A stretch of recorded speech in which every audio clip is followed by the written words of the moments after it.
Miranda versus Arizona case decision. Was it fair? Introduction.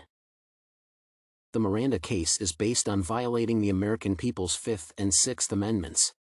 After Miranda was arrested in his residential area, he underwent a very long interrogation by the police, followed by a confession written by him and a witness said to have recognized him as the attacker. However, he had not been informed about the Fifth Amendment, which could give him the right to have an attorney and remain silent. As a result, the confession by the defendant was used as evidence at trial.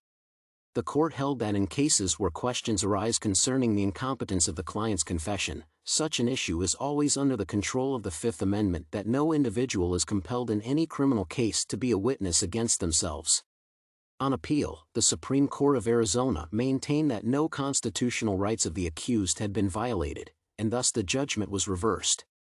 Therefore, this essay discusses the case of Miranda versus Arizona on whether the Supreme Court made the right decision in reversing the judgment. Opinion on Miranda versus Arizona case. No. Although there was an infringement of the rights of the accused, the judgment provided the lawbreakers with an opportunity to evade prosecution unfairly.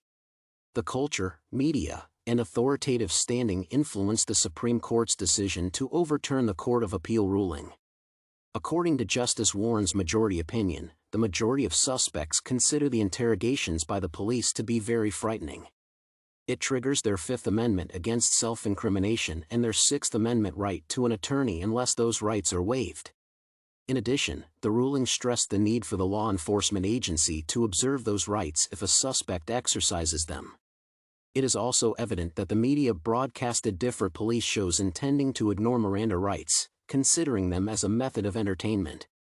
Since most people overlooked Miranda rights at the time of their introduction, culture has also contributed to them not being observed, something the court upheld in this case. The court claims that questioning individuals suspected of having committed a crime when they are not provided enough protection involves inherently compelling pressures that demoralize the person's will to deny interrogations and speak freely. Thus, accused clients ought to be protected prior to any questioning. In addition, the person ought to be taught that they can decide to keep quiet, and their words can be used against them in court. Finally, the defendant can choose to be represented by a lawyer before questioning. On the contrary, the client did not receive protection during the interrogations. The defendant was suspected of being pressured to weaken his will to speak freely and refuse interrogation without a lawyer. Conclusion. Conclusively, the paper has explored various reasons why the Supreme Court ruling was unfair.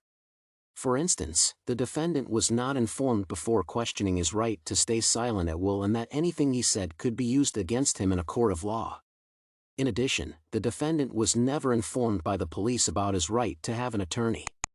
Therefore, the Supreme Court's decision remains wrong since the defendant's rights were violated during the interrogation.